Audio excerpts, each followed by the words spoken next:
Tikulandeni kudomvera pano ndi pa Nyasa VoiceBox mmene makanthu ndi Malawi osiyanasiyana nkhani zosiyanasiyana pa nkhani zokhudza ndale kanitsidwe ka dziko komanso kutsatira bwino kwa malamulo kuno kwathu ku Malawi. Ndiye lero tabweranso ndi bambo Blessings Chaima Lozalio iwo wandithamankhulira bungwe lichilotchedwa kuti Defenders Group for the Good Governance. Ndipo nkhani za lero ayamba ndi kuyamikira zipani za Democratic Progressive Party DPP, chipani cha United Transformation Movement UTM komanso chipani cha Alliance for Democracy AFOD pa msonkhano umene anachititsa watu lankhani mu mzinda wa Lilongwe dzulo. Iwo anena kuti zimenezi ndi zimene zimafunika kuti zipani za boma zizibwera pamodzi ndi kumatsutsa boma ngati bomalo silikuchita bwino. Iwo akoma makamaka nkhani ya mabwana lero njokuti Mayi Annabel Mtalimanja amene wandithu ndi wapampando wa bungwe loyendetsa zisankho kuno ku Malawi la Malawi Electoral Commission kapena kuti MEC. Iwo afuna kuti Mayi Annabel Mtalimanja asiye pansi udindo wawo ngati wapampando wa bungwe limeneli. Nditi nkhani imodzi pano pa Nyasa VoiceBox kuti timve kuti chifukwa chani Blessings Chaima Lozalio akufuna kuti Mayi Annabel Mtalimanja atule pansi udindo wawo ngati wapampando wa bungwe la Malawi Electoral Commission kapena kuti MEC pano pa Nyasa VoiceBox lero pa 17 October 2024. Ndipo akamaliza tipemphani kuti muike ma comments in the comment section below kuti zimene anena bambo Blessings Chaima Lozalio ndi zoona kapena kuti mugwirizana nazo kapena inuyo ndithu simugwirizana nazo zimene akunena Blessings Chaima Lozalio. Ndi mutuza in the comment section below pano pa Nyasa VoiceBox. Ndipo kunyadirani. Thank you for tuning in and we'll see you in the next one.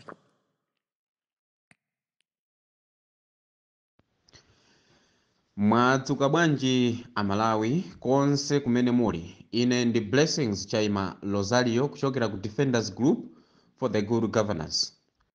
Poyamba Amalawi ndimafuna ndithokoze kuti lero ndadzukako ndika chimwemwe chifukwa zinthu zimene timalankhula pang'ono ndi pang'ono taona atsogoleri a opposition akubweretsa mayankho kudzera ma action awo.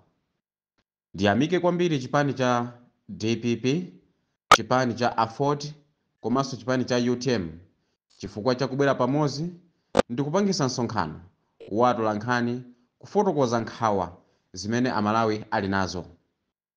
Izi ndi zimene ife tikuziyembekezera pamene tikuyandikira kupita ku masankho a 2025. Takhala tikunena kuti zipani za opposition zagudwa, ndipo cholinga cha zipanizi ndikuti zipite ku masankho padzokha.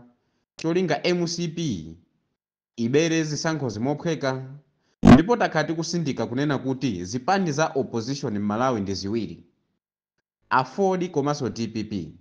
Koma lero Amalawi ndimafunanso ndikusimikizireni mwachimwemwe mwansangala kunena kuti tsopano taonjezera chipani china pa list ya zipani za opposition, ndipo chipani chimenechi ndi cha UTM.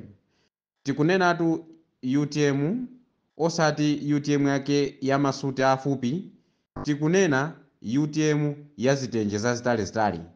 Mukuziwa kale chifukwa UTM ili pawiri, pali UTM ya masuti afupi ndi pali UTM ya zitenje zitalizitali. Tikunena kuti taonjezera ku opposition chipani cha UTM cha zitenje zitalizitali, ndipo chipani chimenechi chaonesera dzulo kunena kuti icho chili pa nkhondo yolimbana ndi Malawi Congress Party. Monga ife a Defenders Group tinafotokozera kunena kuti sitili sure ku zipani zina za opposition ngati zili pa nkhondo yolimbana ndi Malawi Congress Party pokhapokha zitabwera poyera ndi kufotokoza chinthu china chake chimene Amalawi tifike posimikizika kunena kuti chipani ichi chili pa nkhondo yofuna kuthamangitsa Malawi Congress Party mboma. Dzulo dziko lonse lachitira umboni kuona UTM ya nsalu zazitali ikubwera poyera kunena kuti ifeyo sitikufuna zinthu zazibwana mdziko muno, sitikufuna chisankho chiberedwe. Ikulankhula zinthu zosiyanasiyana zimene zidasigula m'maso Amalawi kunena kuti koma UTM ya nsalu zazitali imene ikuonesa kunena kuti ili pamodzi ndi Amalawi, ndipo UTM ya nsalu zazitali imene Amalawi tiye tiphatikizire ku opposition kunena kuti tsopano tili ndi zipani zitatu za opposition, ndipo zipani zimenezi ndi DPP, AFOD komanso UTM ya nsalu zazitali. Amalawi ndimafuna ndikusimikizireni kunena kuti chipani cha UDF sichilibe kumbali ya opposition.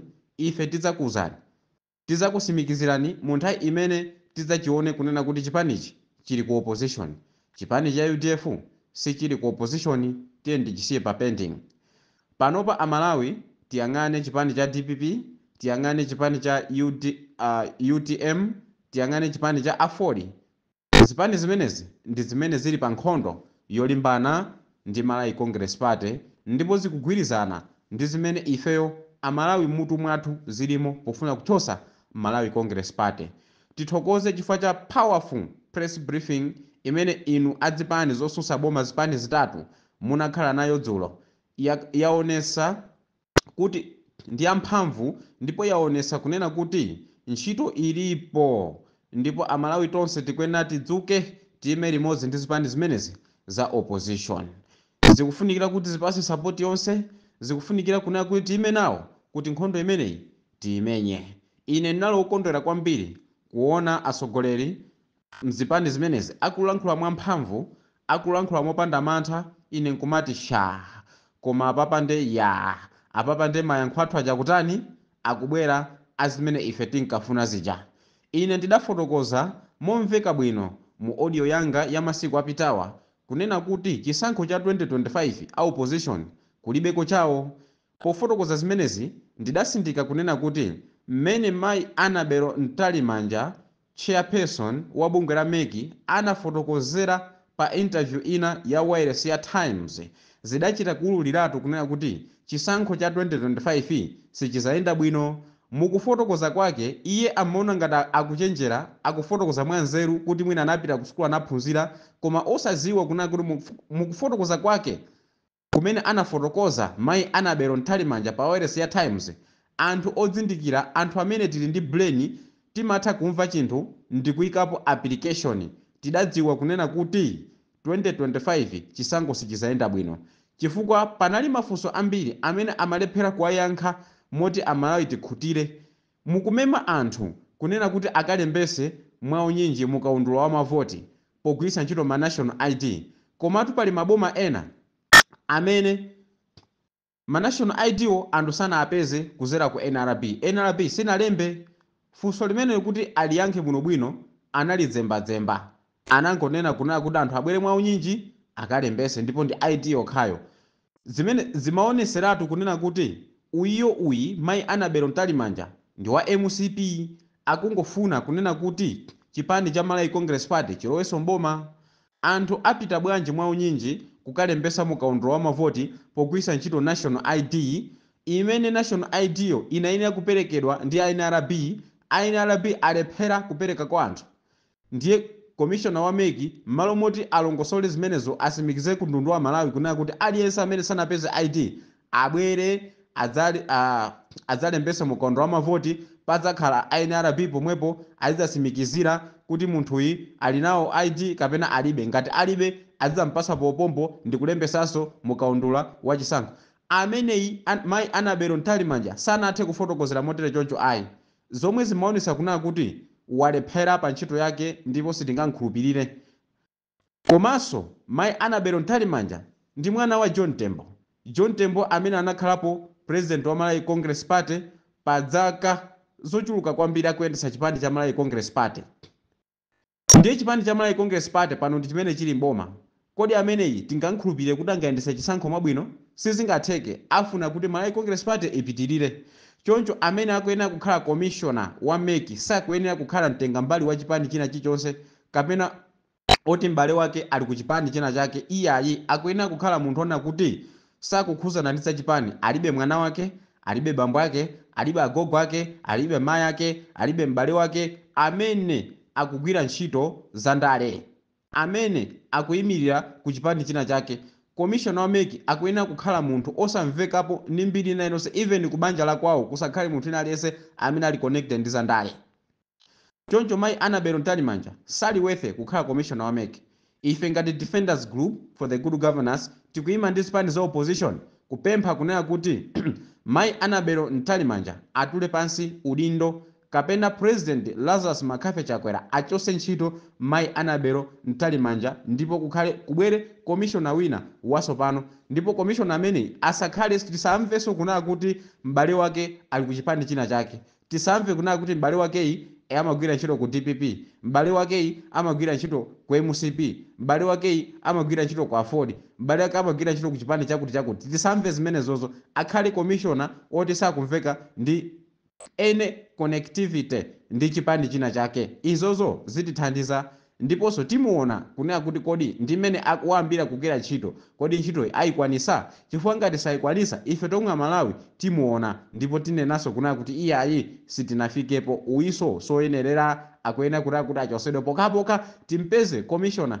amene ayendese chisankho bwino 2025. Koma Mayi Annabel Mtalimanja Amalawi tisankhulupirire amene uja ndi wa MCP, sizingatheke kunena kuti akalengeze kunena kuti mtsogoleri wa chipani cha TPP wawina, sizingatheke kuti akalengeze kuti mtsogoleri wa chipani cha UDF wawina sizingatheke kuti akalengeze kuti mtsogoleri wa UDM wawina, kapena mwachidule sizingatheke kuti akalengeze kunena kuti opposition yawina against Malawi Congress Party. Sizingatheke zimenezo, patavuta patatani adzalengeza kunena kuti President Lazarus Chakwera wa Malawi Congress Party wapambana masankho, chikhanicho sanavoteredwe, chikhanicho sanawine. Chifukwa choti chani? Annabel Mtalimanja ndi Chakwera pali ubale onsewa ndi Malawi Congress Party, choncho sanganyozane ayi, amene uja sakuyenera kukhala commissioner wa MEC. Ndimafuna ndipitirireso ndi kufotokozera funso lina limene anafunsa mtolankhani wina ati John Paul Kayuni, anafunsa funso limene anayankhidwa, komanso ine ndikhoza kuliyankha lonena kuti kodi inu atsogoleri andale mukudana ndi Mayi Annabel Mtalimanja kuti sakuyenera kukhala commissioner wa MEC chifukwa choti bambo ake anali president wa Malawi Congress Party imene panopa ili mboma, tinene kuti inuyo ananu sazagwira ntchito za boma? Ndimafuna inenso ndithirepo ndemanga kunena kuti pali ndi ntchito zake zimene ine nditakhala kuti ndine ndasankhidwa udindo, nde udindowo umayenera kuti ndiuwunikire kunena kuti kodi udindo uwo kwa anthu mdziko ukuyenera kukhala ndi balance kapena ukuyenera kukhala opanda balance. Monga kukhala commissioner wa MEC akuyenera munthu akhale neutral, ndiye munthu ngati ali connected ndi chipani china chake ndiye kuti neutral singakhalepo, aonesesa kuti akondere chipanicho, chifukwa kuyendesa chisankho ni njira imene anthu amayiyang'ana kunena kuti iyende mwafeya. Zasiyana ndi maudindo ena oti maudindowo mwina ndikungolembedwa kunena kuti iwo zikagwira ntchito mu office yakuti ya za agriculture, iwo zikagwira ntchito mu office kaya ya za tourism, kaya iwo zikagwira ntchito kwa adimaki, kaya iwo zikagwira ntchito kuti. Zimenezo ndi zinthu zoti ineyo mwananga akhoza kugwira ntchito ngati ineyo ndakhala kunena kuti ndili mboma, kapena ndine mtsogoleri wa dziko, kapena ndine mtsogoleri wa department ina yake ya boma, mwananga atha kugwira nawo ntchito makamaka m'magawo ngati amene, koma osati ku MEC, ku Malawi Electoral Commission kuona zisankho kumene kukuyendesa chisankho ku zipani zosiyanasiyana, zipani za opposition komanso chipani cholamula.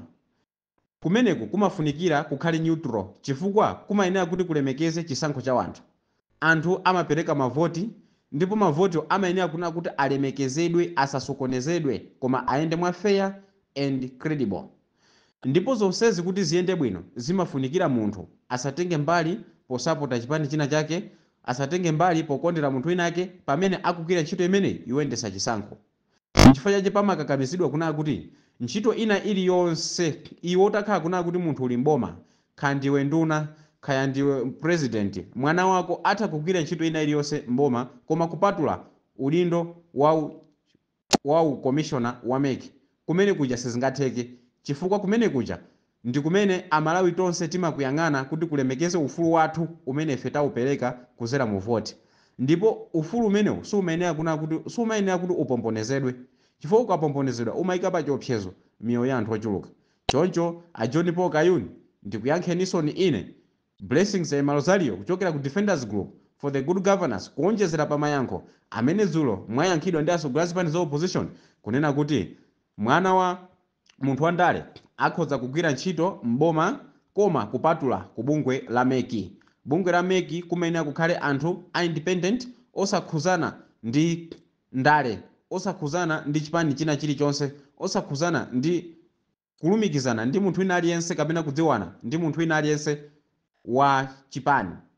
Izi zimathandiza kuti maufulu anthu mdziko pamene akukavota anthu alemekezedwe ndipo chisankho chikhale chabwino chosatenga nawo mbali.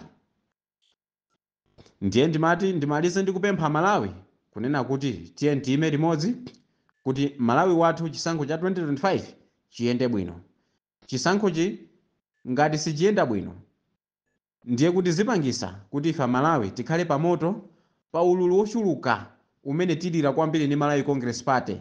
Yakonzeka Malawi Congress Party kubera, yakonzeka kupanga china chilichonse kuti ilowe m'bomaso, sakulola kuti anthu atuluke ayi, komatu akungokakamira, alibe masomphenya oyendesera dziko, ndi anthu akuba, ndi anthu akatangale, ndi anthu akupha, palibe chilichonse chimene angabwerese nziko. Ndiye ndipemphe Malawi kuna kuti tiye tiyime ndi zipani za opposition zimene zaonesera zabwera poyera kuti zikulimbana ndi nkhondo yolimbana ndi Malawi Congress Party. Tikunenatu Afodi, tikunenatu DPP, ndipo tikunena UTM ya nsalu zazitali osati UTM ya masuti afupi ya. Zikomo kwambiri.